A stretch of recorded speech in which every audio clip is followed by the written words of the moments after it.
결국엔 이게 돼야 돼요. 직독직해. 영어 어순대로 바로바로 이해하는 힘인데요. 직독직해의 핵심 키워드는 바로 parsing입니다. 즉 영어를 읽거나 들으면서 머릿속에서 실시간으로 문장의 뼈대를 잡아내는 능력인데요. 우리가 흔히 말하는 독해와 비슷하지만 parsing을 통한 직독직해는 문제풀이용이 아니라 실시간 실전 훈련이라는 점에서 훨씬 더 동적인 개념으로 이해하시면 됩니다. 사실 그 용어는 그렇게 중요하지 않고요. 방법이 중요하죠. 긴 영어 문장을 읽다가 중간에 멈추고 다시 앞으로 뒤로 갔다 왔다 갔다 해본 경험 다들 있으시죠? 읽기는 하는데 앞부분이 기억에서 날아가 버리고 결국 속도가 안 붙어서 좌절만 또 쌓이게 되고요. 오늘 영상은 그 해결책 직독직해에 대한 이야기입니다. 이 직독직해에 대해서 아직 방법을 잘 몰라서 혼란스러워 하시는 분들도 계시고 또 유튜브를 보다 보니까 이 직독직해에 대한 오해도 또 많더라고요. 그래서 그 방법 그리고 주의할 점 같은 것들을 좀 알려드리려고 합니다. 직독직해의 핵심은 영어 어순대로 이해해야 한다는 거예요. 이해한 것을 한국어로 아웃풋을 내고 안 내고는 필요에 따라 선택의 문제지 그것이 직독직해의 본질은 아니에요. 직독직해를 통해서 우리가 얻으려고 하는 그 목적을 잘 생각해 보면 되는데요. 영어 어순에 따라 순차적으로 이해하려는 이유가 빨리 읽기 위해서잖아요. 리딩 스피드를 올리기 위해서 하는 것이고 그렇게 빨리 읽어야지만 무슨 뜻인지 이해할 수가 있어요. 한 단어 한 단어를 한국어로 치환해서 하는 디코딩이 아니라 결국에는 이 문장이 하려는 말, 더 나아가 이 문단이 하려는 말을 파악을 하려면요. 리딩 스피드가 필수예요. 이게 왜냐하면 너무 느리게 읽으면 앞부분이 그냥 기억 속에서 날아가요. 작업 기억력이 한정적이잖아요. 그런 경험 있지 않으세요? 너무 앞부분이 막 길어서 주어가 뭐였지? 까먹은 거예요. 다시 앞으로 가요. 그러니까 심지어 리딩도 속도가 느려지면 제대로 문장을 파악하기가 어렵다. 끊기지 않고 이해가 돼야 되는 게 핵심이에요. 읽으면서도 그 속도가 안 돼서 이해 못하면 리스닝으로도 쉽지 않습니다. 물론 어떨 때는 읽기보다 듣기가 더 잘 들리는 경우도 있어요. 듣기를 통해서 이해가 더 잘 되는 그런 경우도 있고 그건 상황마다 좀 달라요. 우리가 결국에 리딩 스피드를 올리려는 이유가 너무 뚝뚝 끊기고 왔다리 갔다리 하고 너무 천천히 읽으면 앞에 내용이 무슨 말인지 잘 기억이 안 나요. 동사가 나올 때까지 주어가 너무 길어. 근데 이걸 빨리 읽어내야지. 그래 머릿속에 있을 거 아니에요. 너무 천천히 읽으면 이 머릿속에서 이미 사라지는 거예요. 그래서 스피드가 되게 중요하더라. 이걸 뭐 단순히 빨리 읽겠어가 아니라 그래야지 이해가 된다. 그리고 나아가 듣기 실력까지도 향상될 수 있습니다. 그런데 직독직해에 대한 오해가 있더라고요. 최근에 유튜브를 보다 보니까 너무 놀랐어요. 직독직해가 너무 안 좋은 것처럼 그런 비판을 하는 영상을 보고 어떻게 이게 비판이 가능하지? 놀라서 영상을 들어가 봤죠. 그런데 이런 오해가 생기는 이유가 아이들을 대상으로 한 학원에서 직독직해 훈련을 시키나 보더라고요. 이 훈련에 대한 논란이 있는 거예요. 아이들이 수능 시험을 보는데 독이다 이렇게 된 건데 그 이유인 즉슨 직독직해에서 해를 해석, 번역 이걸로 적용을 시킨 거죠. 번역사들은 한국어로 일일이 바꿔서 전달해야 되는 일이기 때문에 이 연습을 계속 하는데요. 일반인들은 사실 그럴 필요가 없죠. 이거를 한국말로 말로 내뱉으면서 하면 말하는데 집중이 흩어지기 때문에 내용을 잡고 있기가 좀 어려워요. 그래서 이 공부를 할 때는 목적이 뭔지를 항상 잊으면 안 돼요. 바로 읽고 이해하면 되는 것이고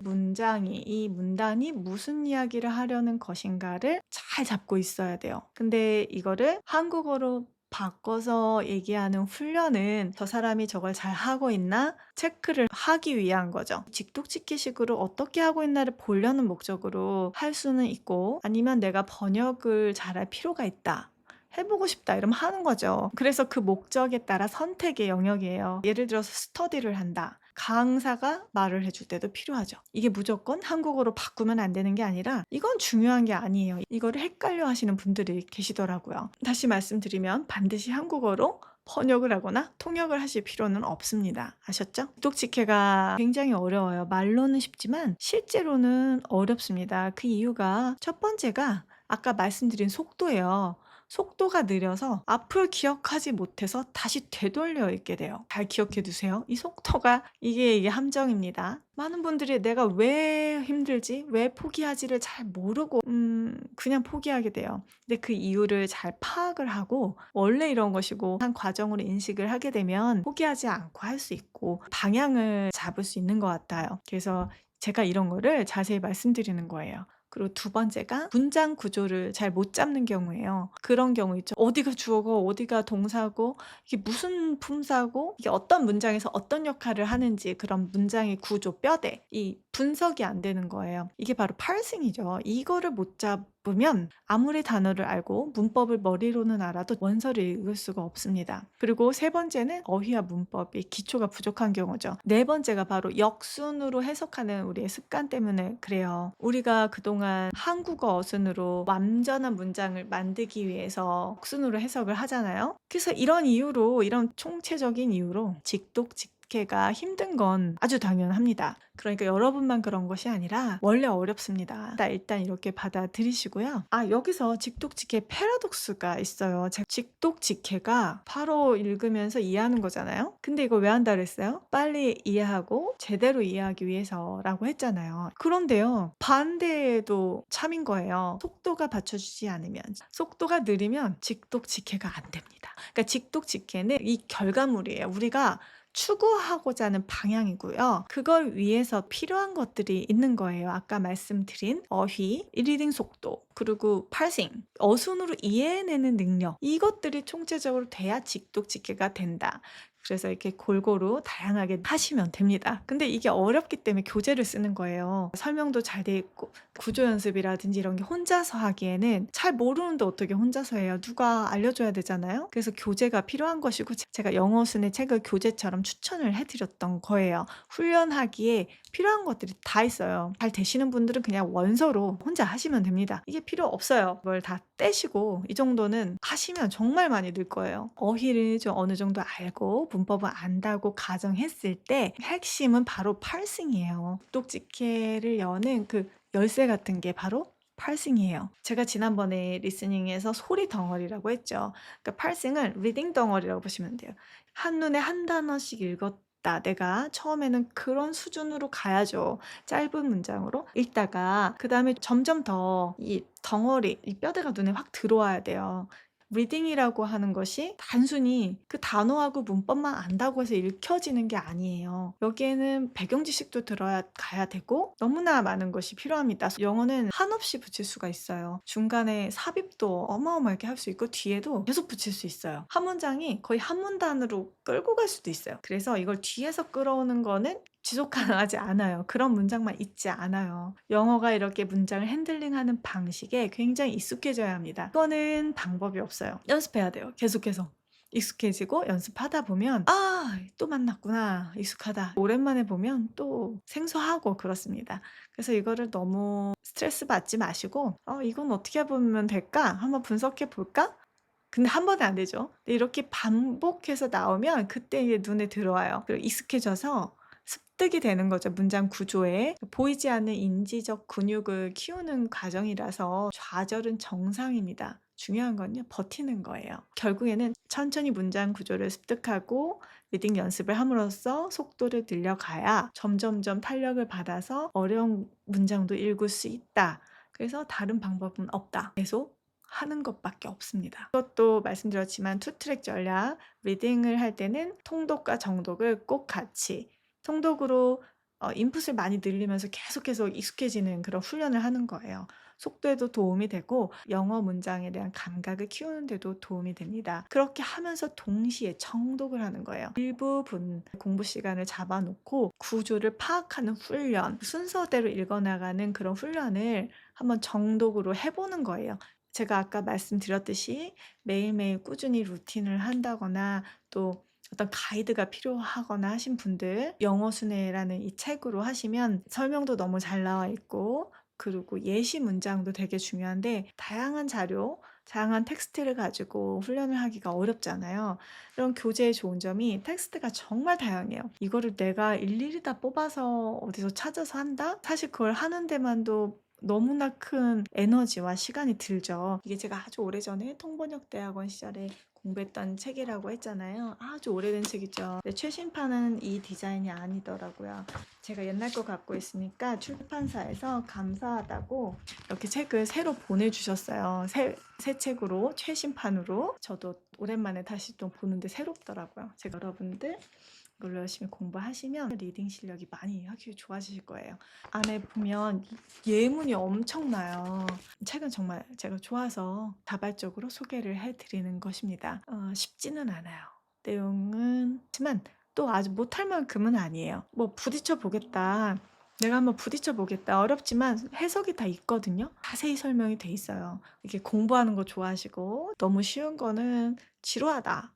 나는 좀 챌린징한 게 좋다. 그러면서 실력이 쑥쑥 늘길 바란다 하시는 분들은 한번 도전해 보시기 바랍니다. 근데 아직 초보다 그러시면 베이식으로 한번 해보시고요. 베이식을 보니까 문장이 짧고 예시도 짧아요. 그런데 베이식도 아주 기초가 없는 분들이 하기에는 좀 버거울 수 있어요. 그래도 하실 수 있습니다. 의지만 있으면 하실 수 있습니다. 영어 순의 예문입니다. 기사 같은 내용이에요. 팩트 위주이기 때문에 오히려 이런 것들은 명확하고 패턴이 정해져 있어요. 근데 이렇게 한번 쭉 읽어보세요. 찍독찍해라고 해서 한 단어, 품사별로 끊는 거는 아니고요. 한눈으로 여기까지는 분동사 is가 바로 들어오잖아요. 심장병하고 컴마하고 명사구가 이렇게 이거에 대한 설명이잖아요.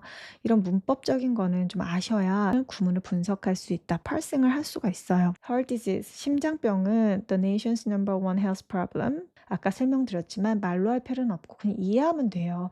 아, 심장병이 이 나라에서 첫 번째로 흔한 질환이구나. 근데 이 심장병이 20% 발병률이 줄었구나. 언제? Since 1967, 1967년 이후로 이 순서가 되는 거예요. 자, 연습 문제들이 보시면 이렇게 짧은 문장, 긴 문장, 문단이 이렇게 다양하게 섞여 있어서 연습하기에 좋은 것 같아요. 자, 6번을 보시면 문장이 길지는 않아요. 여기서부터 그냥 쭉 이해를 하는 거예요. 천천히 읽으세요. 근데 이걸 한 단어 이렇게 읽으시면 힘들고 I was in misery 까지 읽고 about my physical shortcomings 먼저 읽으면서 이해를 해보시고 그리고 그 내용이 잘 됐는지를 해설집을 보면 자 이렇게 나와 있거든요. I was in misery. 나는 비참했어. 뭐 때문에? 내 신체적인 단점들 때문에. 이렇게 처음엔 하세요. 구문을 끊어서 의미 덩어리 단위로 순차적으로 한다는 뜻이지 I was too skinny. 나는 였다, 너무 마른 이런 식으로까지 나눠서 하면 안 돼요. 나는 아주 비참했어. 신체적인 단점들 때문이야. 우선 너무 말랐어. 그리고 머리도 빗어도 금세 헝클어졌어. 춤도 잘 못 추고 여자애가 나를 보고 웃으면 금세 얼굴이 붉어지고 고개를 휙 돌려버렸어. 그러면서 어떻게 했냐면 못 본 척했어. 그리고 powerless to smile back. 다시 미소로 화답하지도 못했어. 한마디도 하지 못했지. 이런 식으로 영어는요. 내가 어떻게 했는지가 줄줄줄줄줄줄 이렇게 나오는 거예요. 여기다 계속 붙일 수 있어요. 심지어 뭐 세미콜론, 뭐 하이픈 이런 걸 통해서 계속 붙일 수 있어요. 분단이 한 문장인 경우도 있어요. 근데 이해를 하는 데는 별로 무리가 없는 것이 부연 설명이라고 하죠. 계속 새로운 아이디어 덩어리가 붙는 거예요. 그래서 영어 순회라는 것은 이런 식으로 덩어리로 순차적으로 이해간다는 뜻이지 한 단어 한 단어씩 순차 해석을 한다는 뜻은 아닙니다. 길고 복잡한 문장을 읽어낸다는 건요. 두뇌뿐 아니라 신체 전반이 관여하는 아주 수준 높은 활동이에요. 동기가 확실하고 의지가 강하지 않으면 버티기가 힘이 듭니다. 힘 안 들이고 정보만 소비할 수 있는 시대잖아요. 이런 시대에 책장을 직접 손으로 넘기고 눈동자를 움직여가면서 글을 읽는 행위 그리고 손으로 쓰고 소리내서 말하고 귀로 집중하면서 영어 공부를 한다는 건요. 정말 온몸을 다 쓰는 활동이에요. 이렇게 영어 공부를 해내고 계신 여러분들은요. 그 자체로 정말 대단한 분들입니다. 여러분께 정말 박수를 보내드리고 싶고요. 끝까지 응원해 드리고 싶습니다. 오늘 영상도 도움이 되셨다면 구독과 좋아요, 알림 설정 꼭 부탁드리고요. 그리고 영상 속에서 소개한 제품들은 아래 설명에 더보기란과 고정 댓글에 링크 남겨둘 테니까요. 필요하신 분들은 확인해 보시고요. 또 좋은 영상으로 찾아뵙겠습니다. 감사합니다.